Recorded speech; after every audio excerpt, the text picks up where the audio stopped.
دەستور دایکی یاساکانە و لە ڕێگەی دەستور کاروباری وڵات بەڕێوە دەبرێت.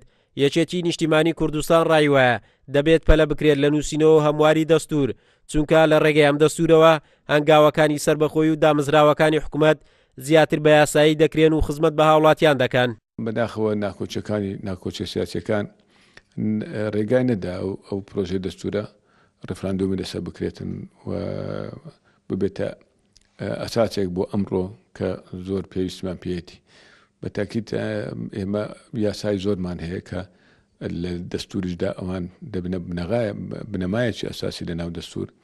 بە ئومێد دەکەم کە ئەو کەم و کوڕیانەی هەیە لە ناو دەستورە یاخود ئەو بێرو بۆ چونانی هەیە کە دەیەوێت هەندێک مادە و بەرگەی لێ هەموار بکرێتەوە، ئەمەش لە دوای کاراکردنی پەرلەمان. لەگەڵەوەی لە ساڵانی ڕابردوو دەستور نووسرایەوە دواتریش هەوڵی هەموار و گۆڕانکاری لە بەشێک لە یاساکان درا و دواتریش لە پەرلەمانی کوردستان لێژنەی تایبەتی بۆ پێکێنرا پاش پەخستنی پەرلەمان ئەو لێژنەیە نەیتوانی بەردەوام بێت. لە ڕوانگەی یەکێتی نیشتیمانی کوردستان دەستور بۆ ئەم قۆناغی ئێستای هەرێم گرینگە تا ئەوەی بەدەساتون لە دەستمان نەچێت. فراکسیۆنی یەکێتیش لە خولی یەکەمیش کە ئێمە هەبوون کە ئەسڵەن پرۆژەی دەستور ئەو کات نووسرایەوە لە خولی یەکەم لە 2002 مانگی 11 دەست پێکرا بەو پرۆژەی دەستوری هەرێمی کوردستان و پرۆژەی دەستوری عێراقیش.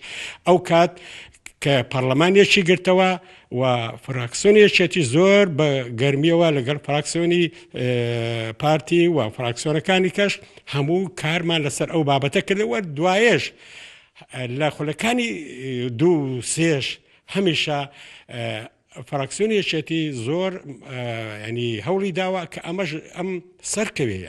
یەکێتی نیشتیمانی کوردستان لە سەرەتای دامەزراندنیەوە خەباتی بۆ کوردستانێکی سربەخۆ و ئازاد کرد و ڕووبارێخوانی بۆ ڕشت.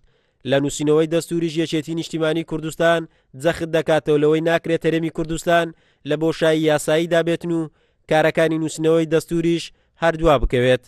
قارەمان جەوهەر، کورسات نیوز، هەولێر.